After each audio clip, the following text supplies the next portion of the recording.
meninggalkan ayah dan ibunya, bersatu dengan istrinya, keduanya menjadi satu daging, dan mereka telanjang tidak malu kan dirinya. Jadi itu keluarga sekali lagi dinamis, ada lika-likunya, ada turun naiknya. Menurut para ahli, 10 tahun pertama situ masa-masa kritis perjalanan keluarga. 10 tahun pertama itu mereka saling belajar. Jadi setelah lewat bulan madu kan paling 3 bulan ya. Halo, ya sampai sudah menikah ya? Kata dulu. Bulan madu berapa lama? 3 bulan paling ya? 3 bulan, 4 bulan.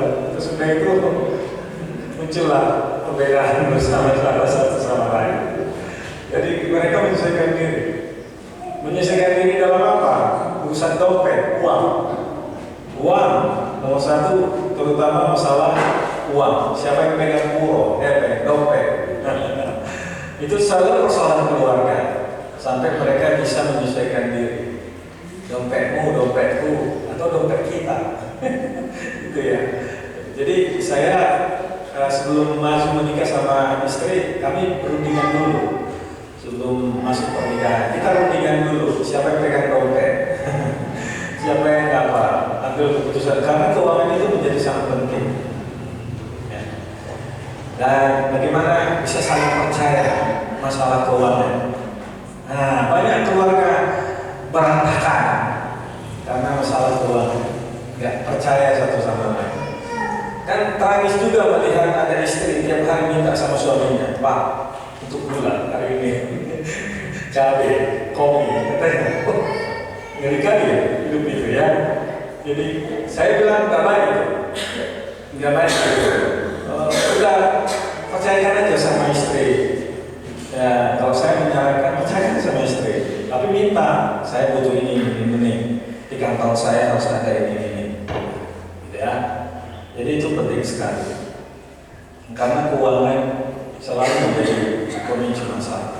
Terus masalah komunikasi ya, komunikasi. Nah itu juga. Terus sangat-sangat penting. Jadi keluarga itu dinamis. Apa itu? Ya, mahasiswa? Ketangguhan. Kemampuan beradaptasi, ketangguhan. Contoh apa ini?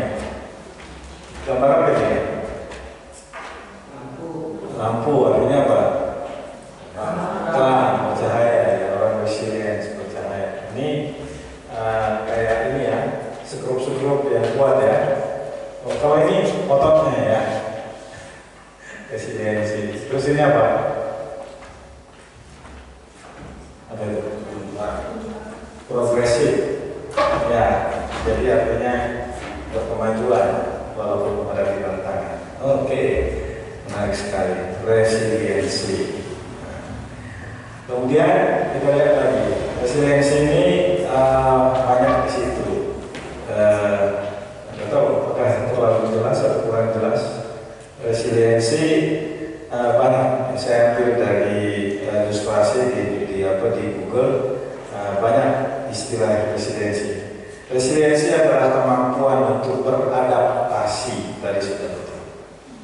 Kemampuan bertahan dari waktu tulisan dalam menghadapi tantangan keseharian hidup, kesulitan ini macam-macam, kesulitan ekonomi, kesulitan naik jabatan, kesulitan untuk menaik tingkat, dan kesulitan dalam menghadapi murid masa sekarang kalau para guru, dan tekanan yang datang dari atasan, tekanan datang dari luar, atau trauma pengalaman pahit masa lalu. Kita bisa tangguh. Resilience dari kata bahasa Latin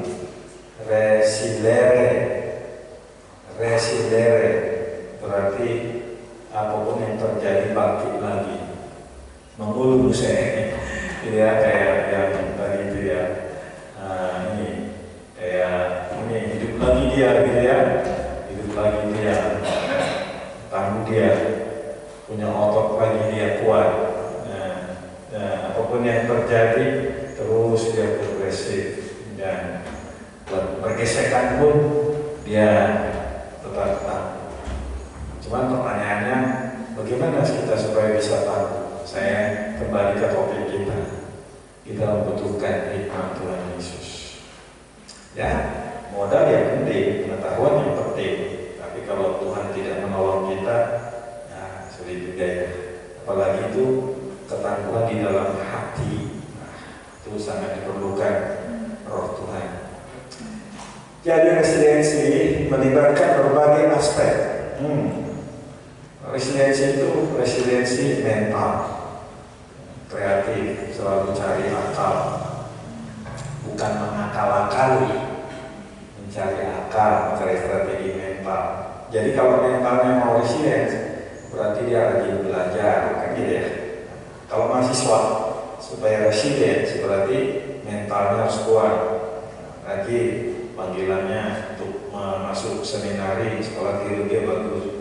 Perilakunya supaya bisa resilience berarti harus ada perilakunya, tindakannya, latihan.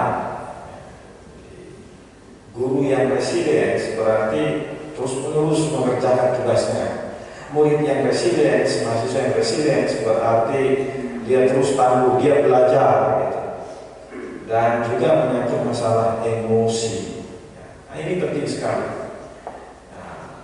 Hati, emosi, perasaan.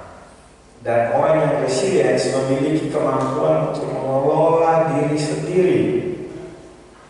Tidak harus disuruh-suruh orang, berarti disiplin. Ini ada saya jelaskan di buku saya Membangun Pribadi Unggul. Orang yang berkarakter bagus adalah karakter yang mampu mengelola diri sendiri. Dan ini tugasnya kita para guru, supaya melatih murid supaya bisa dia mengerjakan tugasnya sendiri. Atau kurikulum Merdeka Belajar gitu ya. Walaupun banyak administrasi yang dikerjakan guru di sana. Kemudian bangkit kembali setelah menghadapi kesulitan, resilient. Kalau pernah gagal, bangkit lagi. Pernah kurang berhasil, bangkit lagi. Nilainya mahasiswa semester lalu rata-rata IPK-nya katakanlah 3,3 pas. Oh, semester depan 3,5. Kalau pernah terpelosok lagi ke 3,1 misalnya, naik lagi, resilience. Kalau resilience sekarang kita juga tahan banting. Tahan banting ya. Kalau saya dulu waktu di kampung kami, saya lahir di Kisaran, sampai SMA di sana sudah kayaknya dilatih resilience, tahan banting. Pulang sekolah harus makan sebentar, terus ke ladangnya mama saya punya ladang sawah karena bapak saya pegawai swasta. Terus udah itu dari ladang jam jam 5 kita udah pulang, harus kasih makan ternak, babi, bebek, harus cari kayu bakar.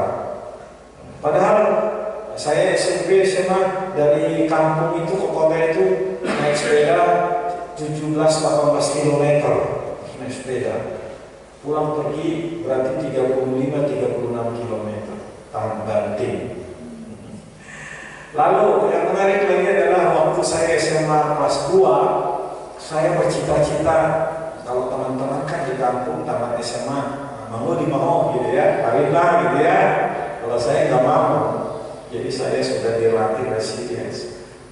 Saya minta tolong sama mama saya pulang dari sekolah membantu dia di sawahnya, tapi saya minta tolong supaya saya pulang lebih duluan, supaya saya bisa mandi terus pergi lagi ke kota Kisaran, karena dari kota Kisaran yang saya katakan 17-18 kilo. Makanya mulai kelas 2 saya membentuk kelompok belajar bersama dengan teman-teman. Kita pakai buku-buku pedoman untuk belajar bersama. Kelas 2, kelas 3. Ya, kayaknya itulah membuat saya bisa tampil sampai hari ini di sini. Jadi kadang aku juga agak risih-risih melihat orang malas-malas gitu. Harus tahan banting ya. Nah gitu. Waktu saya kuliah di Universitas Pendidikan Indonesia, cita jadi guru kimia, kesampaian jadi guru kimia, banyak hal yang harus dikerjakan di sana supaya sambil mengajar, kasih pelajaran, ngajar sekolah minggu, ngajar kimia, itu apalagi dulu kami kalau tahun ketiga itu udah bisa ngajar, tahun keempat selesai. Jadi saya sudah rasanya kata resilience ini luar biasa.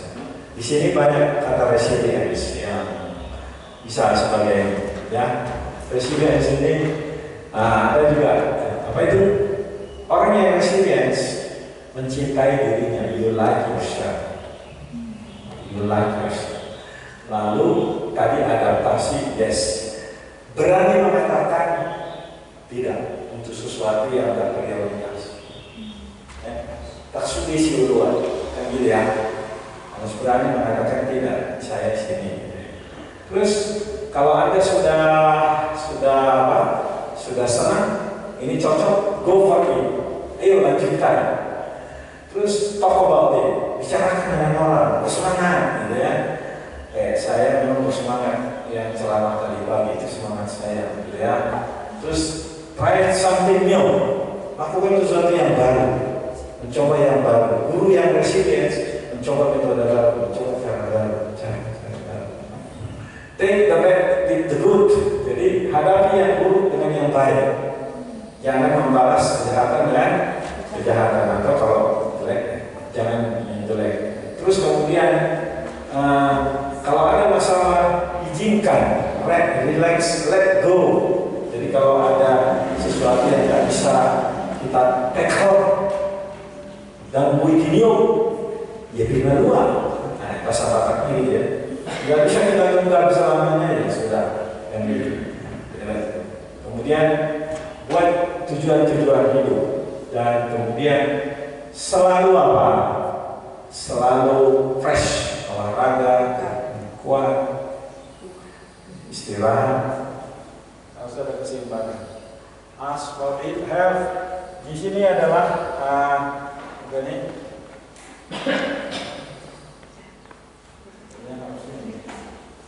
Coba deh.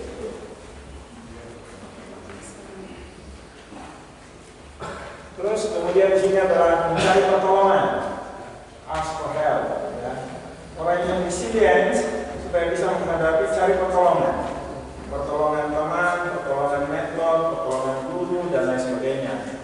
Dan kemudian count on friends. Pertimbangkan pendapat teman-teman.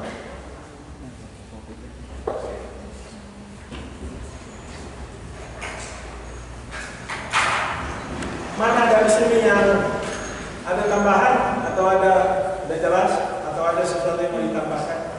Faktor kenapa kita nggak resilient?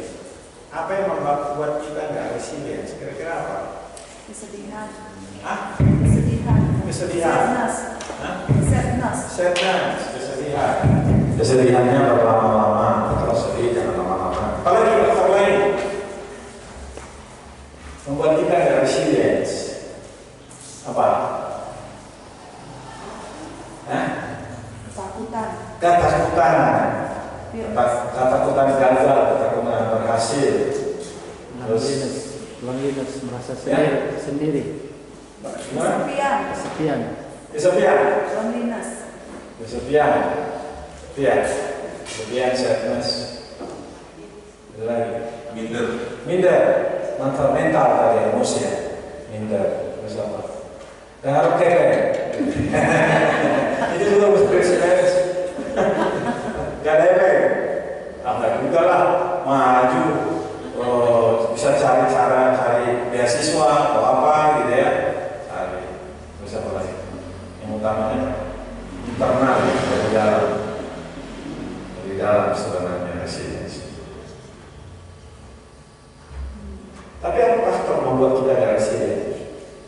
Karena dulu nggak bisa juga faktor keluarga yang dibiasakan. Anak manja kan, kalau anak manja kan susah resilient. Anak manja kan nggak dibiasakan oleh orang tua mandiri. Semua keinginannya harus dipenuhi. Lama-lama dia manja, kan gitu ya.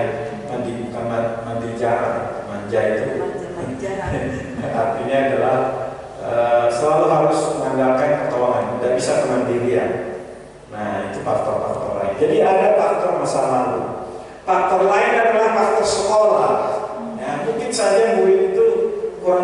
challenge karena di sekolah nggak dimotivasi. Saya berterima kasih pada guru-guru saya dulu. Saya terus katakan kalau ditanya guru apa yang paling berkesan buat saya pada waktu SMP, SMA, bukan guru agama. Guru agama dulu kalau masuk suruh menyalin, mencatat. Pelajaran agama dicatat, gitu ya. Tapi yang berkesan adalah pelajaran bahasa Inggris.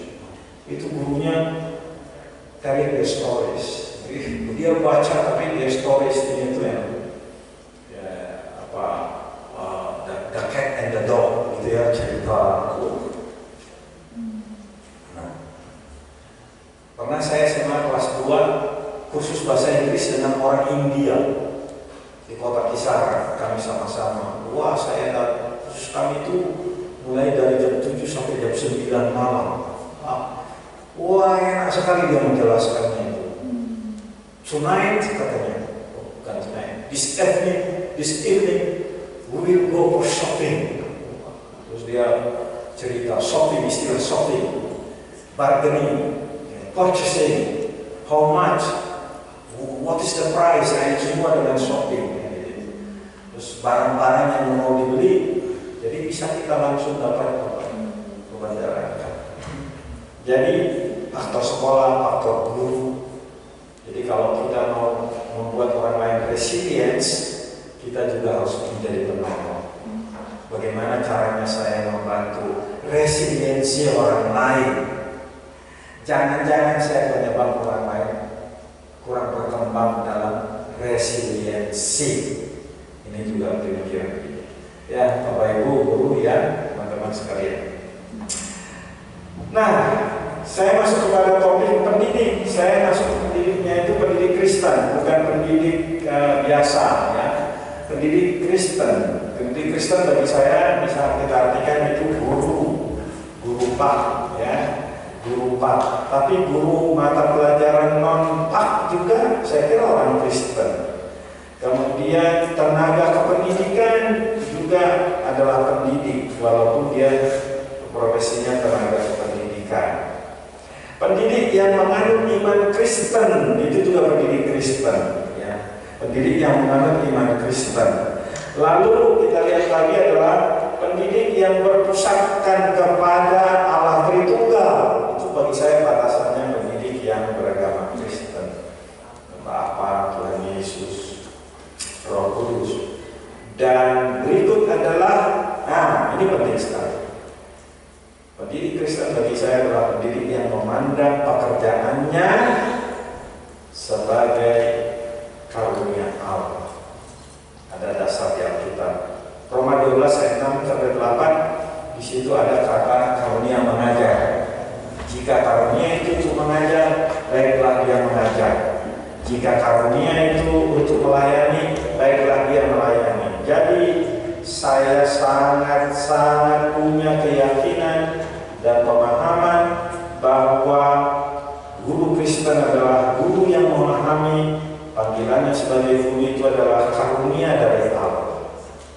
Kalau itu karunia dari Allah berarti kita penting di tangan Tuhan, penting sekali di tangan Tuhan.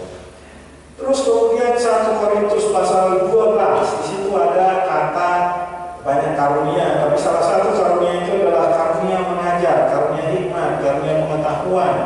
Ya, di 1 Korintus pasal yang ke-12 itu saya akan lihat dulu. Saudara bisa cek di sana tentang karunia mengajar itu ya. Bentar.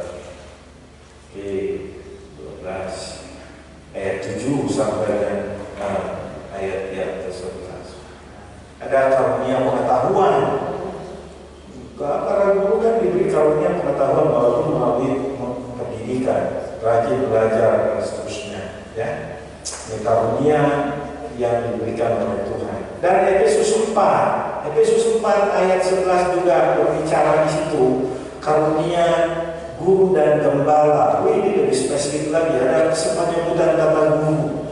Kata guru di dalam Efesus pasal yang keempat ayat 11 sampai 13 dikatakan di sana Tuhan memberikan karunia-karunia baik nabi, pemberita Injil maupun gembala-gembala dan pengajar-pengajar. Jadi saudara dapat karunia Allah. Saudara yang mahasiswa kalau ambil jurusan pendidikan, bangga, harus bangga karena Anda dapat karunia Allah. Yang ambil penggembalaan teologi juga bangga karena sini ada karunia penggembalaan dan pengajar. Jadi semua kita istimewa di hadapan Tuhan. Jangan sampai ada perpecahan katanya jurusan hebat itu teologi, jurusan kelas 2 itu orang membawa. Pak, jangan, karena Pak itu bagian dari teologi. Kalau saya memahami, kalau saya membangunnya demikian. Jadi kalau kita karunia Allah, marilah kita perlengkapi diri supaya semakin profesional. Ya. Dan itu tugas dan panggilan kita. Nah ini ya, yang terutama mahasiswa yang jurusan BAK supaya melengkapi diri makin bagus. Kalau bagaimana pasti coba caranya baca buku saya pasti. Buku saya satu tadi pendidikan Kristen konteks sekolah itu bukan BAK. Nah, jadi saya membicarakan isi pendidikan umum dalam perspektif iman Kristen. Jangan dianggap pendidikan itu hanya urusannya PAK. PAK ini salah satu pelajaran aja. Bagi saya PAK itu hanya satu mata pelajaran yang diberikan di sekolah. Itu pun harus dipelajari dari S1, S2, S3.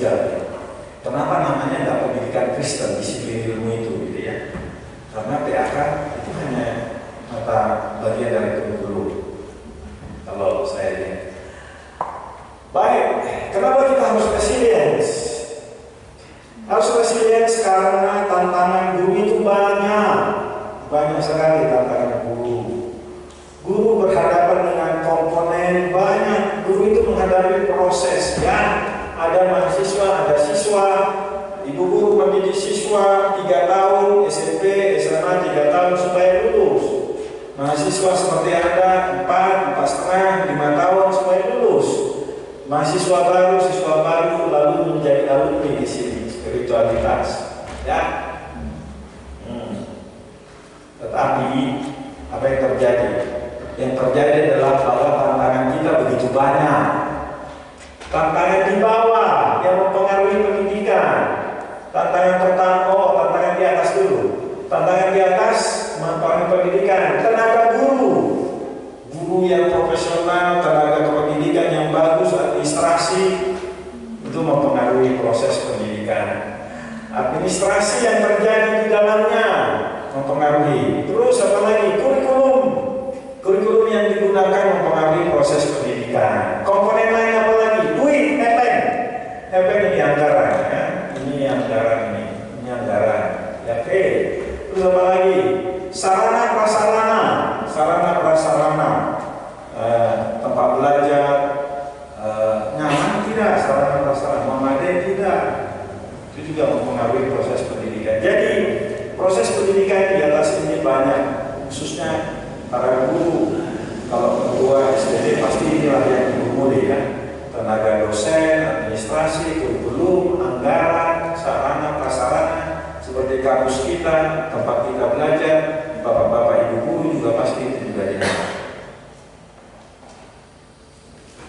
Saya nggak tahu cerita para bapak guru, ibu guru. Kalau di kami di Jawa Barat, di sekolah negeri itu paling susah masuk guru pak.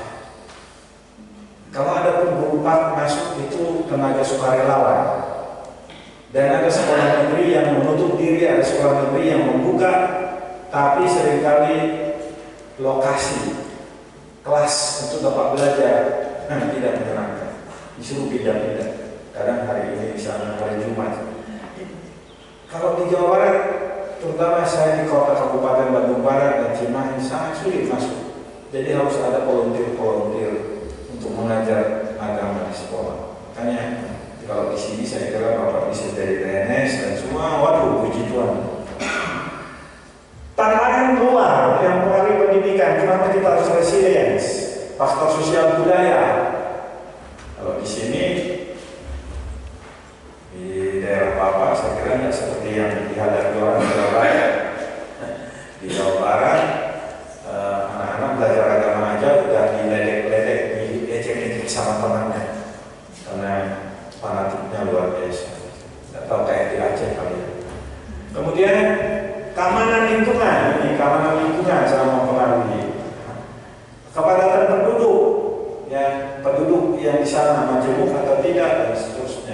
Faktor ekonomi dari apa? Keluarga yang memutus ekonomi. Faktor lain adalah faktor politik. Nah, dulu kita 10 tahun di bawah Jokowi, terus 5 tahun menterinya Nadiem, lalu kurikulumnya itu kurikulum merdeka belajar. Nggak tahu sekarang politik pendidikan kita apalagi, sedang kita menunggu oleh Menteri Pendidikan yang baru. Nah, itu juga urusan politik. Dua kemungkinan. Orang masuk sekolah, masuk belajar, lulus, ini dapat lulus atau putus sekolah. Putus sekolah karena apa? Putus sekolah karena faktor-faktor ini, sosial budaya, keluarga. Keluarga nggak mendukung anaknya ke sekolah, bisa juga jadi putus sekolah. Ya, saya melihat itu zaman saya. Zaman sekarang masih banyak, nggak murni mendukung. Saya nggak tahu apakah mahasiswa yang datang ke sini belajar didukung keluarga.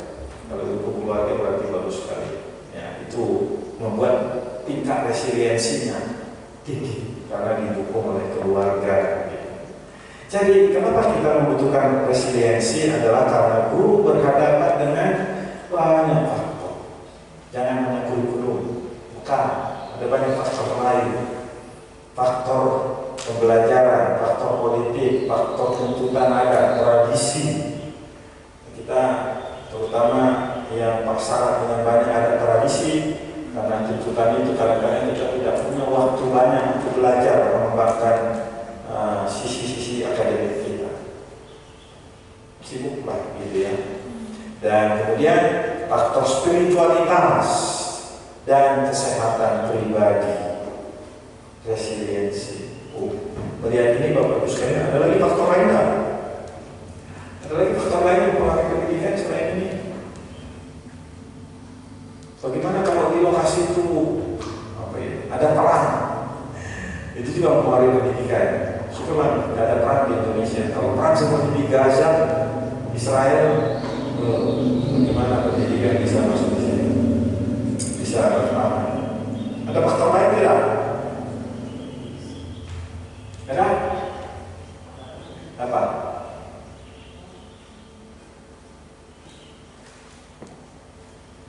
Cukup faktor itu? Yang dihadapi guru apa sekarang? Guru menghadapi apa? Kesulitan apa? Supaya resilient. Usia bertambah, kesehatan. Halo ibu guru, bapak-bapak. Hah? Apa? Kemajuan tidak bisa diikuti lagi karena usia sudah dua mulai mau pensiun. Oh, mau pensiun? Mau pensiun. Oh, mau ya? Masih 10 tahun lagi kan? 2 tahun lagi Pak. 1 tahun lagi? 2 tahun. 2. Ah, masih lama itu Pak. Masih lama. Tapi sudah terasa. Apa yang terasa Pak? Sampai punya Pak. Karena tua tidak bisa lagi mengikuti perkembangan zaman ini Pak. Oh gitu ya. Nah itu juga. IT. IT. Oke, IT. Kalau ibu-ibu beres kan? IT. Sama juga. Sama. Seperti saya itu memang gaptek ini, tapi harus belajar. Ya. Harus belajar banyak yang muda-muda. Satu contoh aja, itu kan ada kartu IM3 saya, selalu ada masalahnya itu, sehingga saya suka nanya ini gimana gitu, karena saya nggak pandai untuk memberi jawaban. Jadi itu faktor.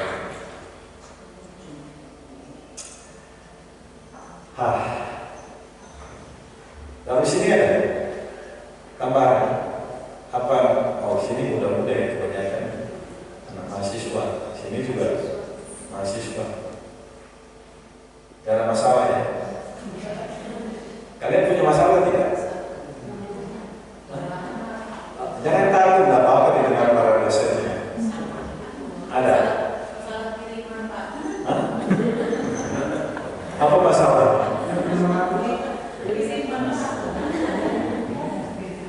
Kiriman orang tua ya Pak. Kiriman orang tua.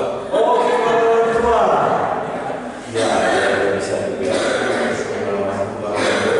Saya pernah merasakan itu juga.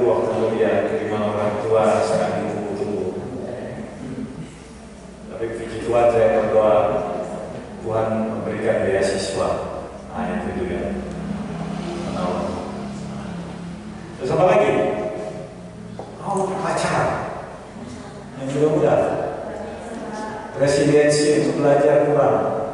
Ada ya? Enggak boleh ya peraturan ya? Kok senyum-senyum semua? Nah, Bapak Ibu, kita masuk kepada topik berikutnya. Guru, saya katakan tadi guru itu sebagai mitra Yesus guru agung. Saya adalah pribadi, adalah orang yang selalu bangga dengan menyebut Tuhan Yesus itu juru selamat, karena Allah, Mesias, tapi dia guru dan Tuhan. Karena itu aku sebagai pribadi, saya sebagai pribadi patut belajar banyak kepada dia. Yohanes 13:13. Kamu menyebut aku guru dan Tuhan, dan katamu itu benar, sebab aku adalah guru dan Tuhan. Kalau dia Tuhan kita, juru selamat kita, mengampuni dosa kita, dia guru kita, berarti wajarlah, layaklah kalau kita berguru kepada Tuhan Yesus. Itu maksud saya. Nanti akan kita bahas apa maksud saya di sana. Teori-teori pendidikan apapun yang saya baca, sejauh saya baca teori pendidikan, semester yang lalu saya belajar mengajar mata kuliah teori belajar, teori kognitif, teori teori diagnostik, teori sosial, teori kecerdasan berganda, teori-teori macam-macam. Selalu referensi saya ajak mahasiswa itu semua sudah didemonstrasikan oleh Tuhan Yesus di kitab Injil ketika dia mengajar. Jadi teori kognitif bukanlah barang baru, temuan-temuan baru melalui percobaan hewan, apa semua, tapi Tuhan Yesus sudah mempraktekkan itu. Di Alkitab banyak kita temukan itu. Pembelajaran, namanya pembelajaran apa ya? Interaksi sosial. Tuhan Yesus sudah suruh murid-muridnya kalau mau melakukan belajar itu mereka dilakukan berinteraksi dengan orang, disuruh tugas pergi berdua-dua gitu. Jadi bagi saya sekali lagi Tuhan Yesus itu mendemonstrasikan bagaimana mengajar yang baik, menghadapi muridnya, menghadapi orang dan seterusnya. Karena itulah nomor 2 saya mengatakan Tuhan Yesus itu mengajak semua orang datang dan berguru kepada dia. Marilah kepada aku semua yang lesu dan berbeban berat, aku akan memberikan kelegaan padamu, pikulah aku yang pasang, dan belajarlah kepada. Setua ini pun saya selalu belajar bagaimana cara-cara Tuhan menghadapi masalah supaya resilience. Nah, marilah kepada aku. Ini ayat hafalannya. Semua yang letih lesu, guru-guru yang capek letih lesu, pendidik yang letih lesu, marilah kepadaku, belajarlah kepada menghadapi persoalan, cobaan, godaan, peluang, tantangan kehidupan. Kenapa kita perlu belajar seperti ini? Yang ketiga, karena Tuhan Yesus memberikan Roh Kudus, membuat kita resilient. Dunia tidak mengenal dia, kata Tuhan Yesus di Yohanes 14 ayat 16-17. Dunia tidak mengenal dia, tetapi kamu mengenal dia, karena Roh itu menyertai kamu, mendiami kamu. Saya suka dengan perkataan dunia tidak mengenal dia. Memang teori-teori pendidikan umum nggak mengenal Roh Kudus. Pernah saya kasih kuliah S2 di UGI Jakarta, tidak tahu, udah hampir 20 tahun yang lalu. Karena saya membahas topik Roh Kudus mengajar kita, mahasiswa S2 itu ketawa-ketawa. Hari ini Pak Sejabat masih bicara Roh Kudus mengajar kita. Ada mahasiswa yang bilang gitu. Aduh, parah. Tapi saya tetap menjelaskan. Tetap saya jelaskan bagaimana Roh Kudus mengajar kita. Dalam Yohanes 14 ayat 26, kalau Roh Kudus itu datang, dia akan mengajari kamu, dia akan mengingatkan kamu pada hal-hal yang telah aku sampaikan padamu. Jadi proses pembelajaran seorang guru Kristen, guru bukan hanya pengajar Kristen. Kenapa saya katakan begitu? Mata pelajaran saya dulu bukan agama, kimia. Aku enak sekali kalau ngajar kimia, apalagi waktu itu sekolah Kristen. Ya. Teman-teman, anak-anak, mari kita berdoa dulu. Mama ini berdoa kan pelajaran kita kimia. Amsal 1 ayat 7, takut akan Tuhan adalah permulaan pengetahuan. Nah, tuh saya bilang, takut akan Tuhan permulaan pengetahuan. Nanti kita berdoa, semua ilmu-ilmu datang dari Tuhan. Guru kimia aja berdoa, maupun mulai dan mengakhiri kelas. Bersyukur juga pelajaran sudah selesai. Dampaknya apa? Siswanya pintar-pintar. Jadi tangkap senang. Apalagi kalau kita mengajar agama. Saya kenal waktu saya punya teman dulu, dia dosen kimia, dosen fisika. Dosen fisika dia di Institut Teknologi Bandung. Ya. Tapi dia berdoa yang luar biasa. Jadi fisika itu untuk tingkat pertama di ITB waktu itu, zaman itu, atau sekarang udah banyak orang Islam udah mengambil alih ya. Terus kemudian dosen teman saya yang dosen fisika ini, padahal dia masih muda gitu ya, tamat dari ITB lalu kemudian dia minta jadi dosen. Dia banyak berdoa. Kelas dia paling banyak mahasiswa mengikuti pelajaran fisika dasar. Karena kelas itu paralel, ada kelas A, karena banyaknya mahasiswa. Kelas A ditangani dosen lain, kelas B ditangani dosen lain, kelas C ditangani, sampai kelas D banyak. Dia salah satu. Mahasiswa boleh memilih dosen mana. Yang penting dia ada. Kelasnya paralel. Di kelas dia paling banyak. Paling banyak mahasiswa datang. Kenapa? Karena guru ini, dosen ini kalau mengajar ngerti mahasiswanya. Padahal dosen lain sama juga mengajar fisika, tapi sulit dimengerti. Jadi ada beda. Makanya saya percaya sekali, guru non pelajaran agama pun perlu sekali mendoakan persiapannya, pengajarannya, supaya bikin mahasiswa mengerti. Sayangnya banyak juga orang pelajaran agama nggak sungguh-sungguh mendoakan, pelajaran teologi apa semua apalagi ya. Yesus bawa ini. Ada 2 buku yang saya sampaikan di sini. Mungkin pernah di perpustakaan kita ada ya, perpustakaan di sana. Selamat Menabung. Ini buku yang ditulis oleh Anggar Ismail tahun 1997, mudah dibaca.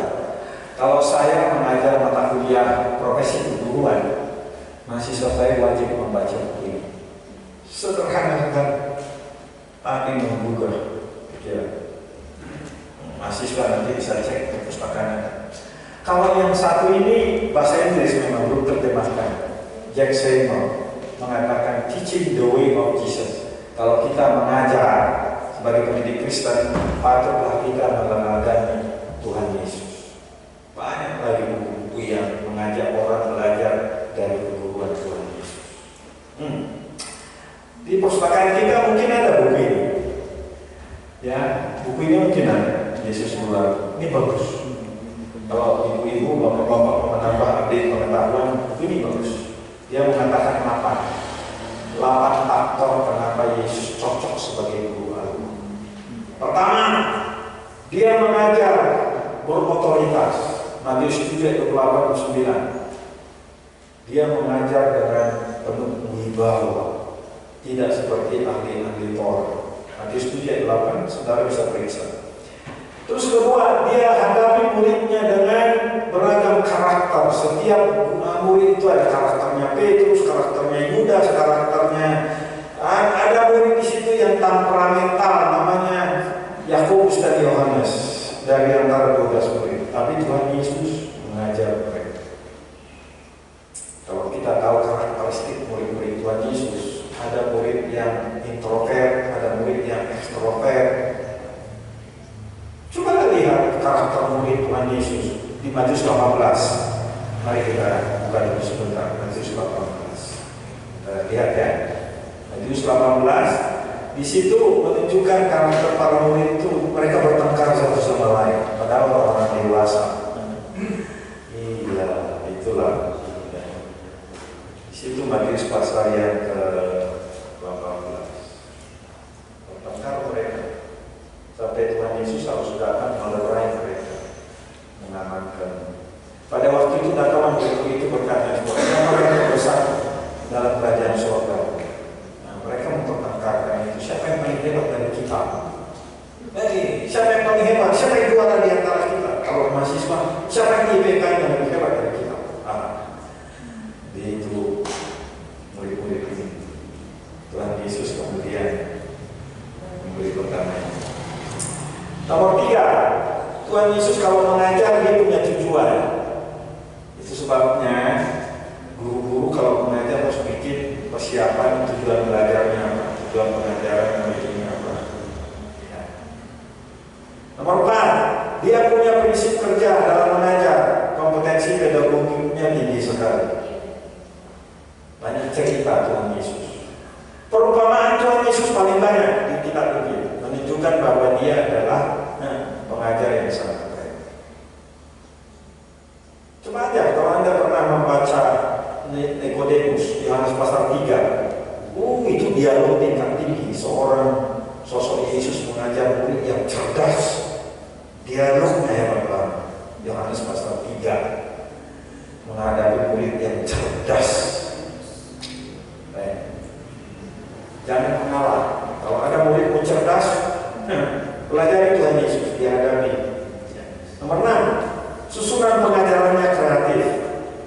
Mulai dari apa dulu?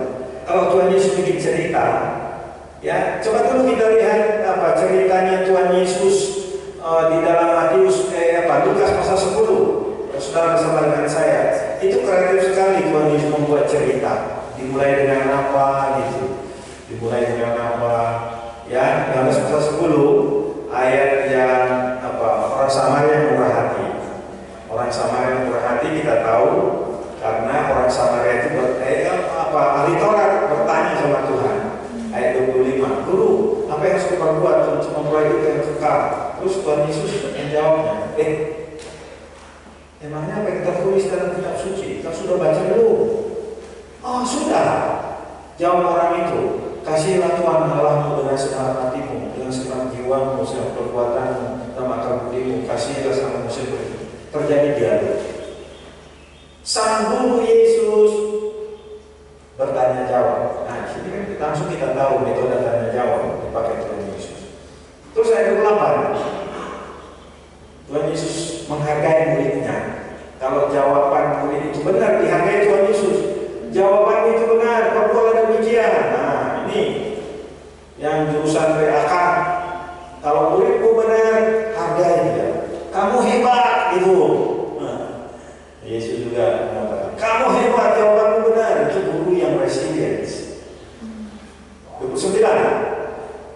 Tapi murid ini cerdas nakal. Nah, ayat 29. Tetapi untuk membenarkan dirinya, orang itu berkata kepada Yesus, siapakah sesamaku manusia? Dia membuat percobaan kepada Tuhan Yesus. Bisa jawab dia kan? Mari kita berteori mengenai manusia. Itu sebabnya ada buku-buku filsafat manusia, teologi manusia, kan gitu ya. Buku-buku psikologi manusia, antropologi manusia, antropologi memang manusia. Tapi ada filsafat manusia, teologi, antropologi. Tuhan Yesus tidak mau panjang-panjang menjawab. Dia bikin cerita. Mari kita lihat cerita Yesus ayat 30. Adalah seorang yang turun dari Yerusalem ke Yeriko. Dari Yerusalem ke Yeriko digunakan kata turun, berarti lebih tinggi tempat Yerusalem daripada Yeriko. Karena Yeriko 800 meter di bawah permukaan laut. Memang paling panas Yeriko sampai sekarang. Di tepi Laut Mati. Laut Mati kan sampai sekarang itu rendah sekali di bawah permukaan 800 meter. Makanya panas luar biasa. Ayat berikutnya, ia jatuh ke tangan penyamun-penyamun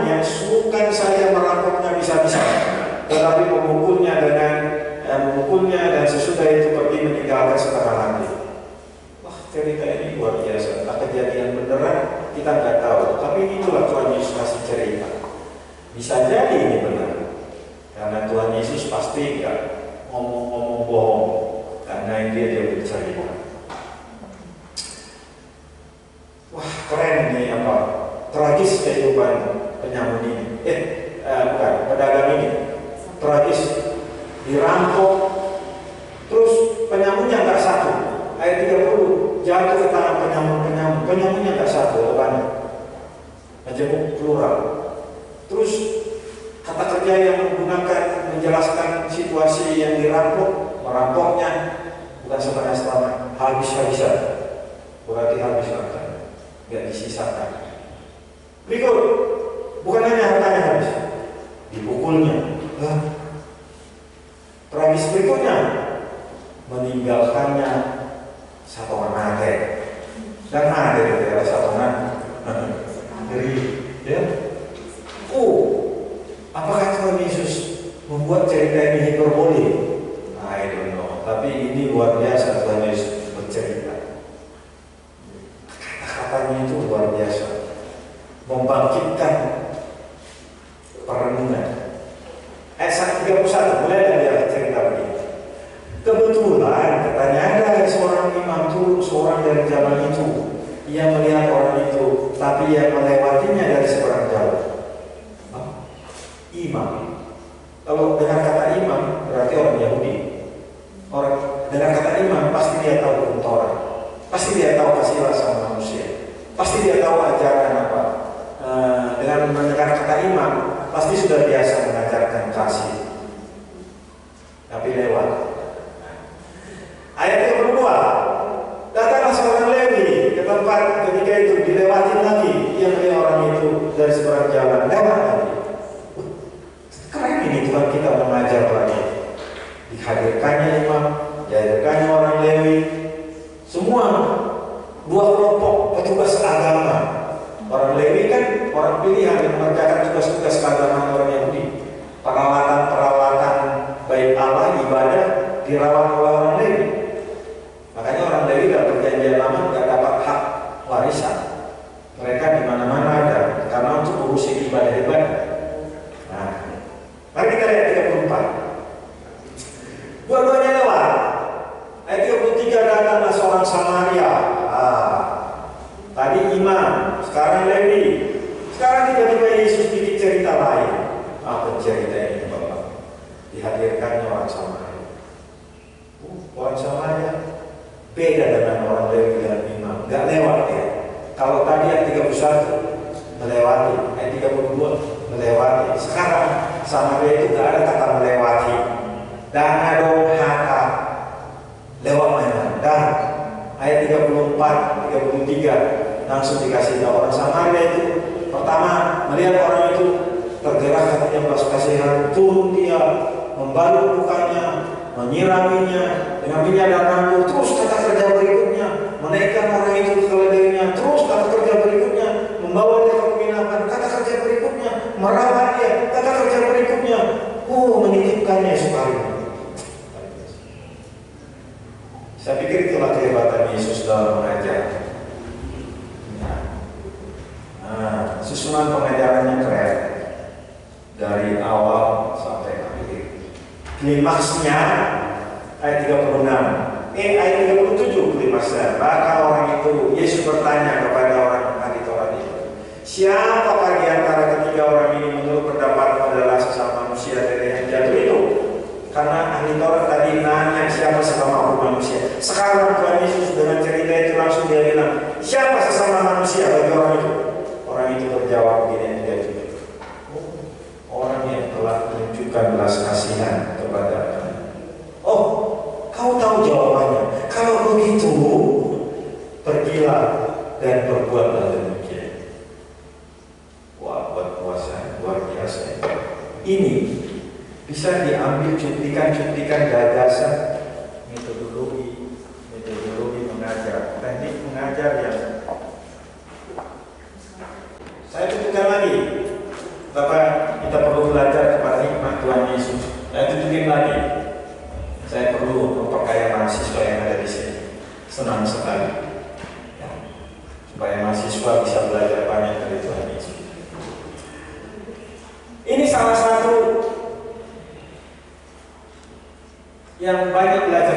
Injil untuk terinspirasi dari keguruan Tuhan Yesus.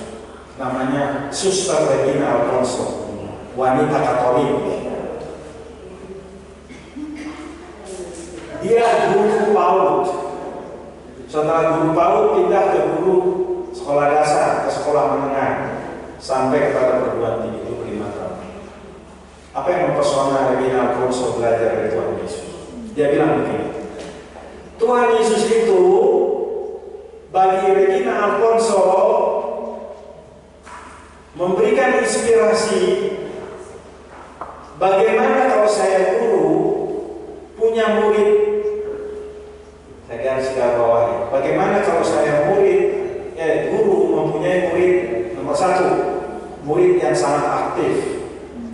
Yang kedua, murid yang sangat inferior, tadi resiliensi karena inferioritas. Murid yang bersemangat tinggi.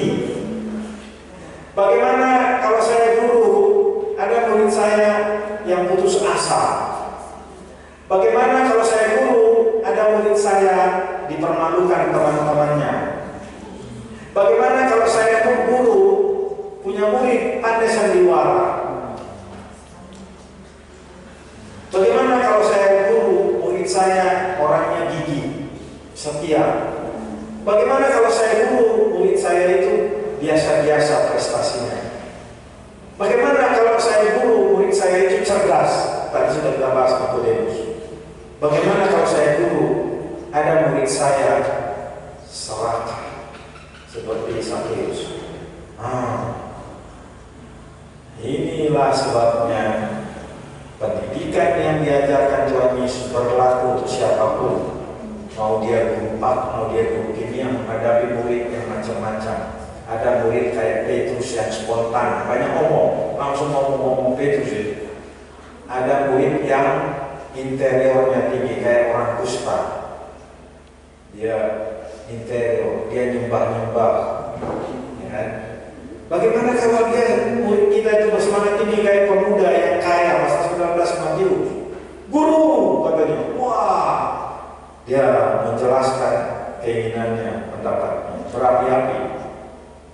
Tapi anehnya, ketika Yesus memberitahu kepada murid pemuda ini, kalau kau mau sempurna jualah hartamu, ikutlah. Wah, sorry guru, sorry, no guru, saya nggak mau ikut itu. Pemuda ini pergi.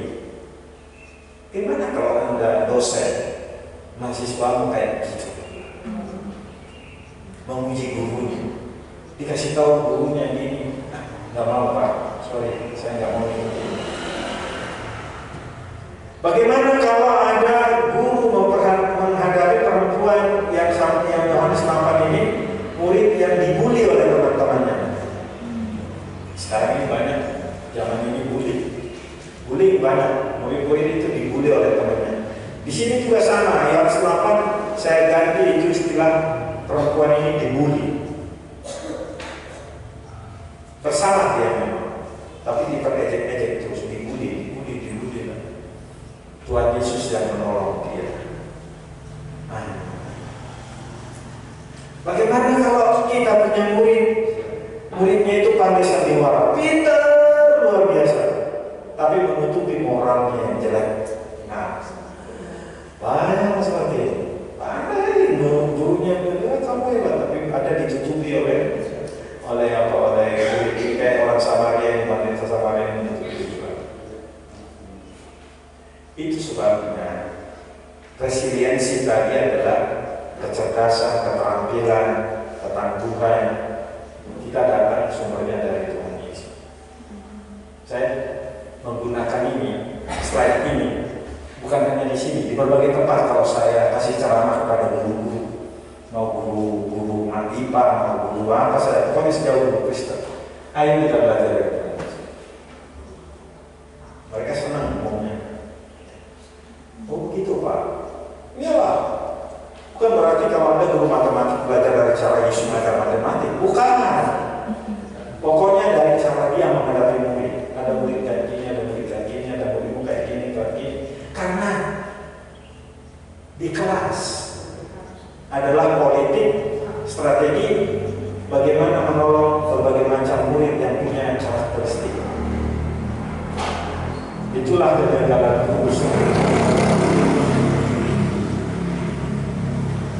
Biasanya aku salah satu pelajaran yang sebenarnya penting sekali aku ingin kuasai, tapi waktu di SMA itu, guru fisika. Guru fisika mengajarkan anak-anak tulis, masa minyak harus didefinisikan. Minyak adalah didefinisikan. Aku dengan teman-temanku tertawa. Guru kita ini. Akhirnya kita belajar. Makanya saya katakan tadi, kami belajar bersama fisika. Guru yang bagus zaman itu guru kimia. Itulah membuat saya masuk jadi pengen jadi guru kimia. Ada. Tapi bagaimana kalau kita menghadapi yang seperti ini? Guru-guru, Bapak Ibu, kira-kira muridku seperti apa? Murid yang apa? Melukiskan murid Bapak Ibu, ada yang macam mana? Ada yang murid yang sering dibully temannya, sering dibully keluarganya, atau mana? Mana persoalan yang sekarang sering terjadi? Ya Bu. Banyak murid mahasiswa yang malas Pak. Malas? Iya. Itu kadang guru dosen itu burn out. Burn out? Ya. Oh, kalau sudah burn out kasihan guru. Iya kasihan guru dan dosennya. Karena malas, nah gimana caranya itu? Ya, kayak di media sosial belakangan ini kan, karena ada guru memarahi muridnya, kebetulan bapak guru itu polisi, dipanggil dia, akhirnya dimarahin, disuruh pecat dia oleh polisi. Tapi akhirnya netizen berbicara, ini contoh, tidak sehat. Ya, silakan apa lagi? Ya, salah satu tadi persoalan guru maupun dosen adalah persoalan murid tidak kooperatif.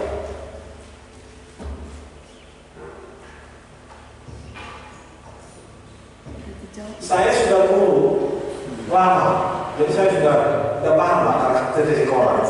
Rada-rada kayak ini coba menghadapi yang ini begini, menghadapi yang ini. Ada yang nggak percaya diri. Nggak percaya diri, inferior namanya, murid yang inferior, nggak percaya diri, dikasih tahu lah bantu, dikasih tahu bantuan, tapi harus sabar. Ibu-ibu, ada lagi masalah kalau di sekolah sekarang ini?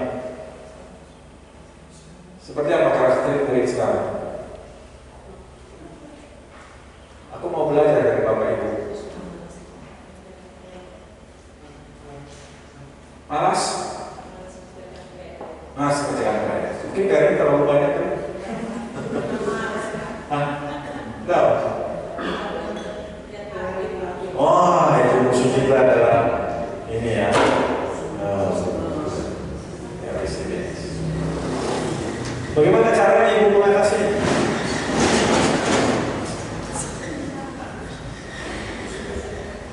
Dia apa Ibu?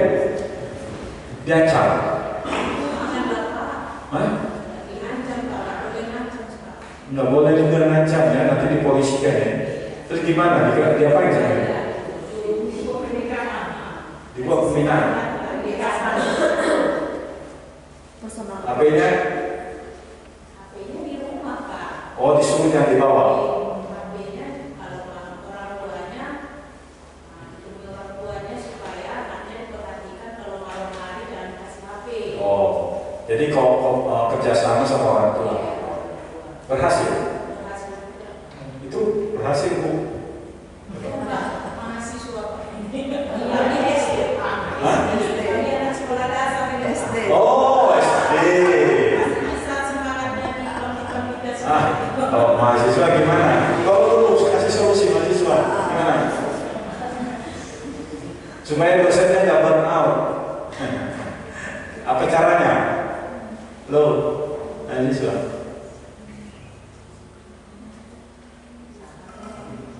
Nggak ada.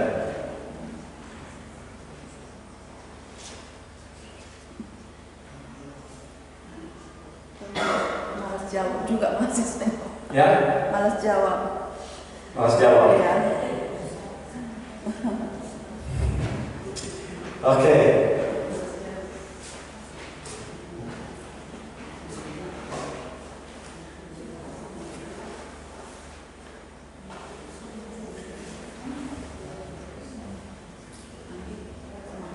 Terus kita sambung ya.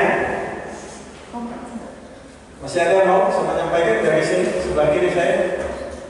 Kayaknya ada senyum-senyum tadi di tugas kita menyampaikan sesuatu. Ayo. Ya ada. Ayolah kasih tahu lah sesuatu supaya tertolong. Ada. Bagaimana? Ya ada. Saya masuk ke sini sekarang. Bagaimana kalau kita menghadapi semua hal-hal tadi? Kalau saya mengatakan ada 4 saran saya. Nomor 1, tetaplah bersyukur atas panggilan dan tugas kita yang diberikan sebagai pendidik. Saya katakan tadi perubahan zaman terjadi begitu besar. Ya, ini di sini tadi yang saya katakan itu awal. Nah ini kita berada dalam perubahan zaman, proses pendidikan sosial budaya.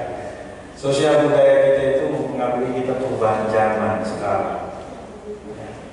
Media sosial dan lain sebagainya mempengaruhi proses pembelajaran.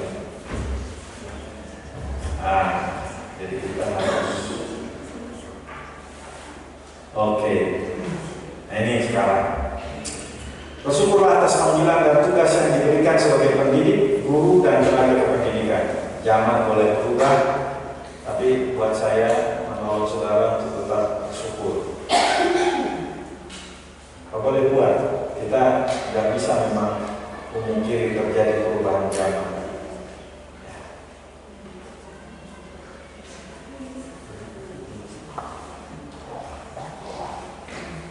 Nah ini tadi Bu, ada kasus tadi yang Ibu katakan kasus IT. Saya punya kasus juga begini. Ada mahasiswa, dia pikir gak saya kerja, enggak saya periksa tugasnya semua. Saya periksa tugasnya. Jadi dia membuat tugas hanya copy paste dari ChatGPT. ChatGPT sambung. Nah, saya baca. Kok alinea ini nggak nyambung dengan ini? Kok ini dari mana? Kok ini dari mana? Saya kasih catatan pinggir. Tolong diulang, dikerjakan. Boleh kamu membaca penjelasan dari ChatGPT, tapi tolong kritis, pikirkan ulang, jangan copy paste. Pikirkan, karena informasi dari ChatGPT hanya untuk memperkaya diri, bukan minoritas. Nanti saya kembalikan, ya. Nomor 2, kembangkanlah kompetensi kita. Mari terus mengembangkan kompetensi kita. Kompetensi guru itu, ya, yang jurusan PHK pasti tahu. Kompetensi guru itu pertama adalah kompetensi kepribadian. Ada.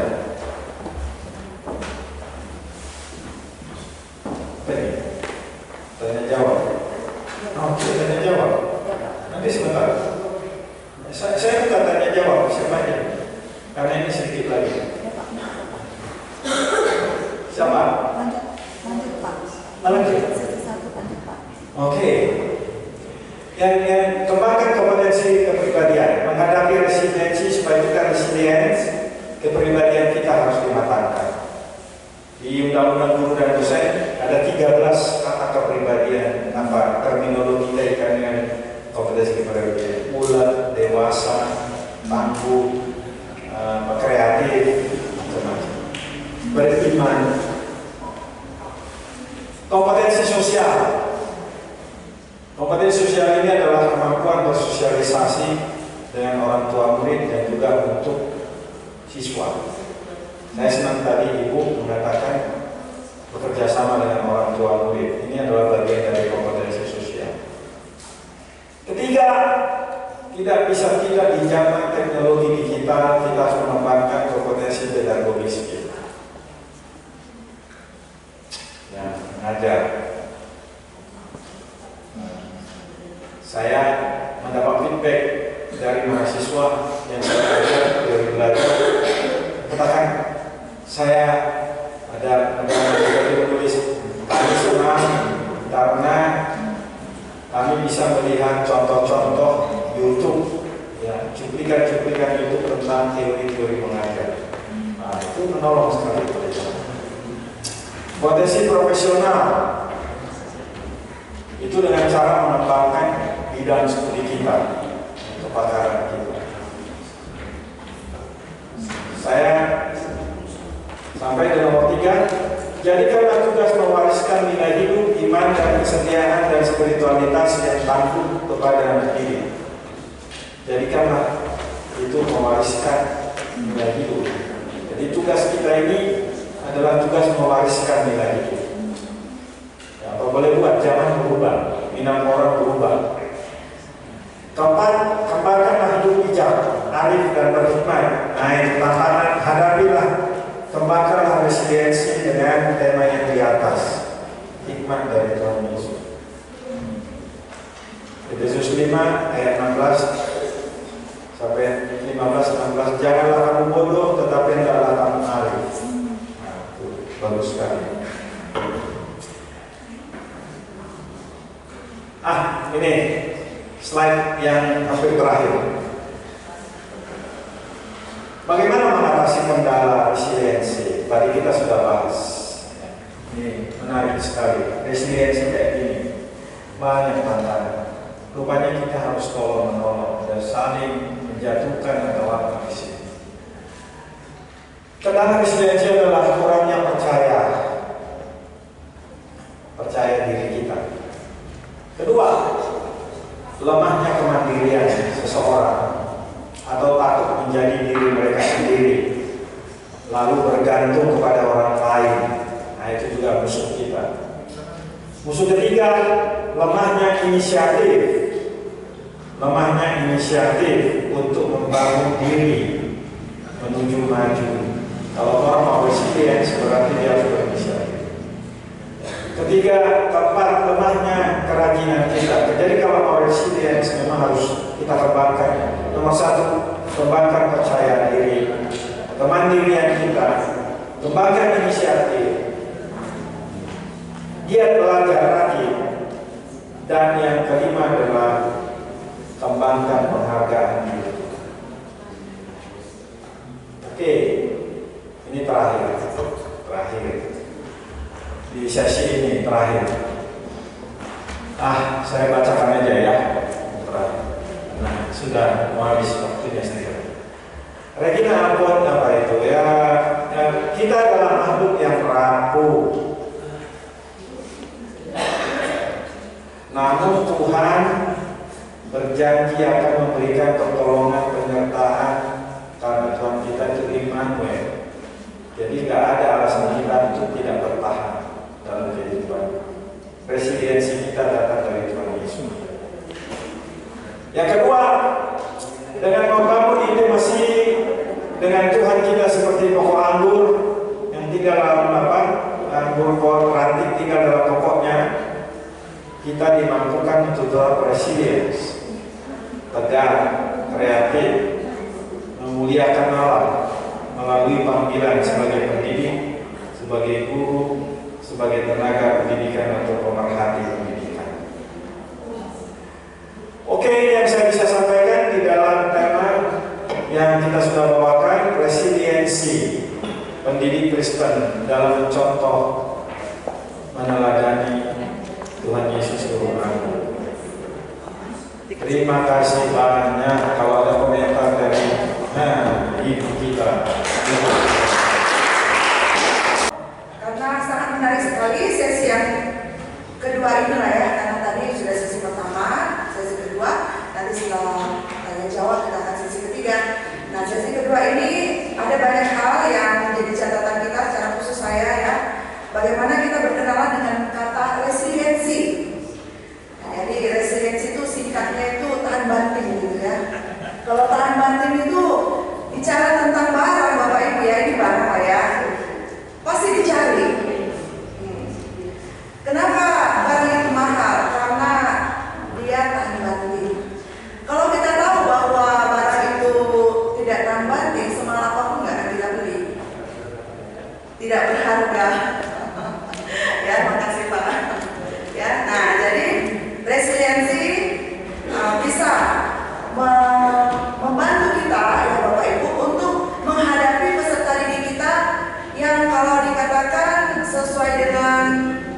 kronologi perkembangannya itu, mereka ini adalah anak-anak di generasi Z dan generasi Alpha, ya, di generasi Alpha.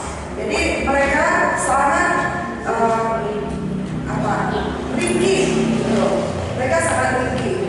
Kalau di sini ada bapak ibu guru yang sudah usia indah, tadi saya dengar situ ada mendekati pensiun ya, yang sudah punya cucu begitu ya. Nah, sangat berbeda sekali cara kita meresponi anak kecil ya dengan pada waktu bapak ibu kecil dulu seperti itu ya. Nah, jadi dengan pembahasan ini kita mendapatkan suatu pengetahuan dan juga kekuatan secara mental ya Bapak Ibu untuk mendidik para peserta didik kita dengan baik begitu, dan ya bisa kita menghadapi mereka dengan bijaksana ya, tadi sesuai dengan hikmat Tuhan Yesus dan bukan hikmat manusia. Kemudian hal yang kedua ya, bagaimana banyak contoh yang sudah disampaikan oleh Bapak Sijabat, mental resiliency itu ya, di dalam pendidikan ada faktor internal, faktor eksternal. Nah itu dari yang saya meresponi apa yang disampaikan. Jika ada pertanyaan dari Bapak Ibu dan juga para mahasiswa, silakan ya, dokter, silakan. Oh, ada mic? Mic. Biar lebih.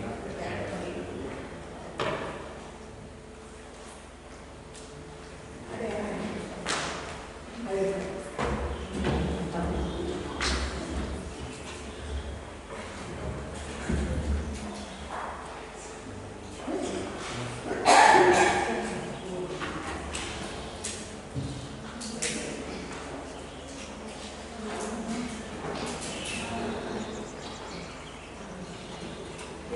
Pakai ini saja dulu ya, ambil dulu terlalu lama nanti. Ini kecil. Ayo cepat.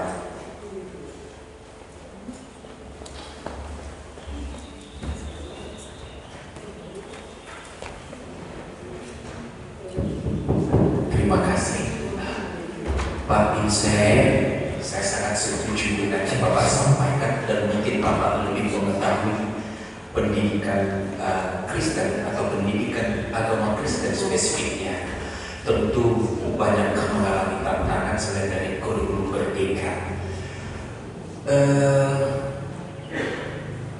Di dalam kekinian Pak, masing-masing pribadi dan individu diajak bahkan dipaksa berlembah. Dalam bahasa Batak, anak kokido hamorang dia, gugu memang cari anak orang harus kalah. Anak orang harus bisa dikalahkan oleh anak saya. Les ini, karateka, les ini lagi, bahkan tak pernah lagi menyentuh suatu dimensi komunal. Anak itu sebetulnya masih bermain gitu. Versus yang kita hadapi Pak Vincent sekarang ini, dunia lapangan pekerjaan membutuhkan IPK 3,5, 4, mahal cum laude dan lain-lain. Itulah produk dari sebuah pendidikan kekinian. Nah, padahal kalau kita lihat dalam observasi di dalam suatu ketenagakerjaan di berbagai bidang itu, tidak serta-merta kualitas akademik itu sudah menjadi suatu mutu, di mana pendidik sudah begitu berapi-api dan bersemangat mendidik anak-anak itu dari TK dan seterusnya. Ada satu hal yang kadang di media sosial itu orang membuat perbandingan gini. Kenapa di Singapura, di Australia, anak-anak itu wajib dilatih untuk apa-apa antre, budaya antre. Padahal di Indonesia tidak dilatih. Pokoknya siapa yang kuat, yang meraih pokoknya dapat gitu ya. Akhirnya itu mempengaruhi sikap mental waktu dari dewasa. Nggak biasa mengikuti rule, working by rule, bekerja melalui aturan. Dan antri, budaya antri adalah menunjukkan sikap menghargai orang lain. Jadi kalau orang lain itu ada di depan saya, ya saya di belakangnya. Tapi kita kan kalau boleh, bagaimana gimana ke depan caranya secepat mungkin. Jadi itu kita tidak dibiasakan. Contoh aja sekarang. Padahal itu mempengaruhi sikap mental murid ini kalau dia dewasa. Di situ aja kita udah tahu. Main terobos kita segala hal. Beda dengan negara tetangga kita yang paling dekat itu Singapura aja. Budaya enternya tinggi sekali. Australia, ya. Saya pernah melihat sendiri orang Australia, mereka hebat dan membudayakan anak-anaknya itu tertib. Jadi kita bisa melihat negara-negara yang sudah tertib begitu, kota daerah mereka itu nggak ada sampah bertebaran, contoh. Tapi kita kecaparlangan akademik, tapi coba bagaimana dengan non akademik, yaitu tadi membangun karakter. Nah, 10 tahun terakhir pendidikan di Indonesia banyak mengembangkan pendidikan karakter. Tapi nggak tahu kemana, apakah berhasil atau tidak. Seperti apa pendidikan karakter itu? Kalau nggak dibangun di rumah memang susah juga, Pak. Di sekolah diajarkan, dilatih. Di sekolah anak disuruh berdoa, mengajar, tapi gimana di keluarga. Jadi intinya memang apa yang Bapak katakan ini, istilahnya mengajukan pertanyaan begini. Dari mana kita mulai berubah? Yang sekolah kan dari keluarga, kayaknya harus kita sebagai orang yang tahu pendidikan berbagai kesempatan, kita ngomonglah di keluarga, kita ngomonglah di gereja dan lain sebagainya supaya bisa bersinergi. Apalagi kita dari Bapak katakan mau anak tidak orang, tapi ya kualitas akademiknya yang hebat. Di Bandung banyak kasus mahasiswa ITB bunuh diri. Baru-baru 2 hari lalu ada lagi bunuh diri. Ngeri ya? Nah tahu, padahal itu kan pasti orang tuanya mati-mati mengirim anak itu sekolah ke sini. Tragis. Banyak lagi yang tidak diekspos, Pak. Ada dokter, ada dosen teman saya yang istrinya itu psikiatri. Jadi dia dosen di UNPAD, Pajajaran University.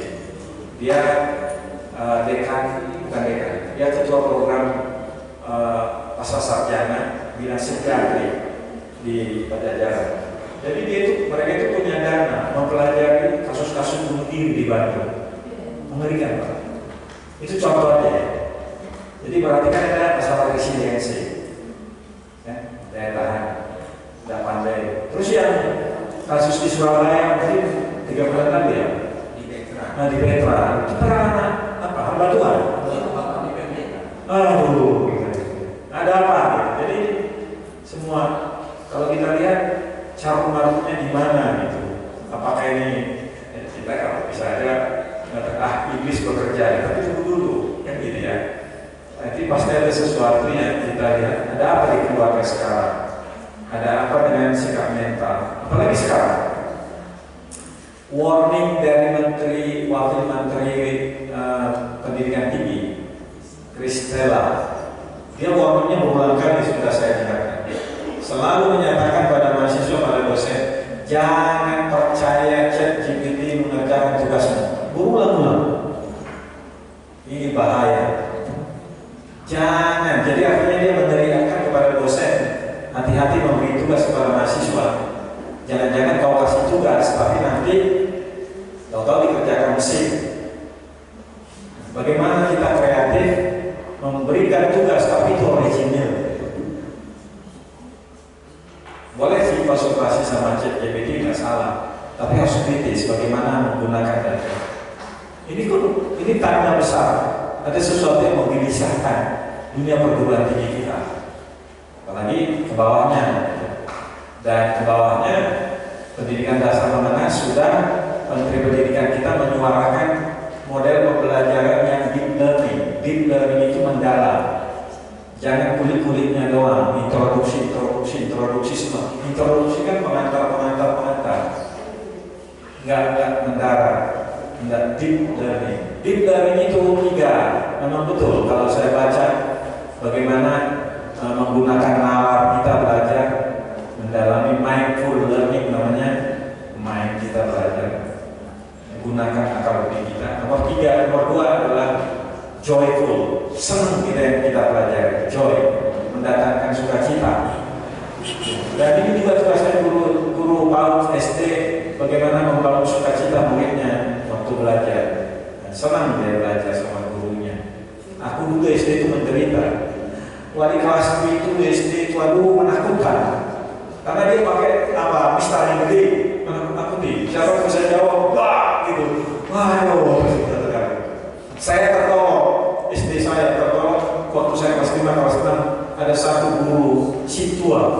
Itu benar-benar dia tampilkan kesituannya waktu dia mengajar. Dia ajar muridnya berdoa. Dia bikin mereka semua tenang, kita tenang. Dia mengajar, dia sangat bersahabat. Terus kemudian nanti sebelum pulang, anak-anak, mari kita berdoa dulu ya, kita nyanyi. Terus dia tahu kan buku nyanyian HKBP itu, zaman dulu gitu, bukan zaman sekarang. Itu dia nyanyi. Kayaknya 2 tahun itu termenterai dalam hidup saya sampai sekarang. Jadi itulah kita lihat ya perubahan-perubahan zaman sekarang ini. Bagaimana supaya kita resilience. Nah, tadi yang Bapak katakan nomor 2 rumah tentang apa tadi? Oh iya, bagaimana supaya kita itu apa ya membuat penelitian itu maksudnya guru-guru. Ya, guru. Tapi alasan guru Pak gini, kalau kena gitu, katanya gitu lagi, ya kan guru ya guru dia baru ini katanya. Ya, itu juga dari masalah. Jadi mungkin kita bagaimana? Saya pikir kalau melemparkan pada guru agak repot. Bagaimana kalau dinas-dinas pendidikan lokal sebenarnya menghadirkan peneliti-peneliti lalu penelitian ini dikasih kepada dosen guru-guru. Kalau saya bisa pikirkan, karena guru itu sudah banyak bebannya. Karena tugas guru Pak, menurut undang-undang guru dosen, saya hitung ada 6 atau 7 kata. Guru itu pembimbing, guru itu teladan, guru itu pelatih, guru itu pengajar, guru itu ada 7 poin. Jadi terminologi guru menurut undang-undang guru dan dosen nomor 14 tahun 2020 ditambah dengan PP dosen PP guru 74 2008, kata guru itu ada banyak tugas mereka. Jadi kalau tambah lagi peneliti dan Pak Alek di situ nggak ada kata peneliti Pak. Jadi nanti melanggar undang-undang para guru dibilang karena tugas guru di situ. Tapi kalau dosen ada. Tugas dosen adalah menyebarluaskan pengetahuan, penelitian, karena ada tridharma perubahan ini kan. Nah, situ ada. Kalau guru, itu juga membuat yang banyak di situ. Tapi artinya kan apa yang Bapak katakan, rajin-rajinlah guru membaca hasil-hasil penelitian kalau itu iya. Nah, kita memang diperlukan. Terima kasih Pak. Mudah-mudahan itu memberikan jawaban.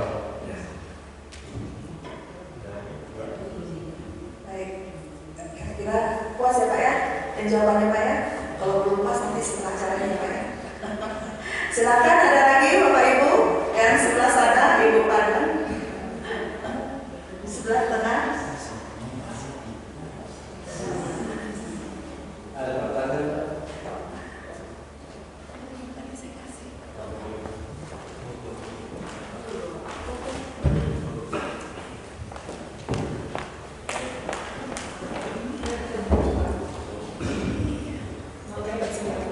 Terima kasih atas kesediaan waktu untuk bertanya kepada Bapak Dr.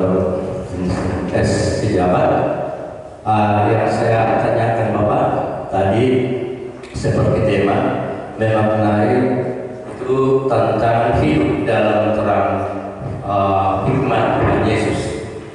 Nah sebenarnya setelah dibuka Bapak tadi suatu awal daripada apa yang menjadi bahan yang Bapak ajar kepada kami, yaitu tentang Tuhan Yesus itu guru agung, berarti dia guru besar. Nah jadi di sana pernah juga saya dengar, yaitu dari orang-orang yang pintar, bahwa guru tak pernah ada guru kalau memang dia tak pernah sekolah. Nah yang saya tanyakan Bapak, nanti biar bisa juga saya ajarkan kepada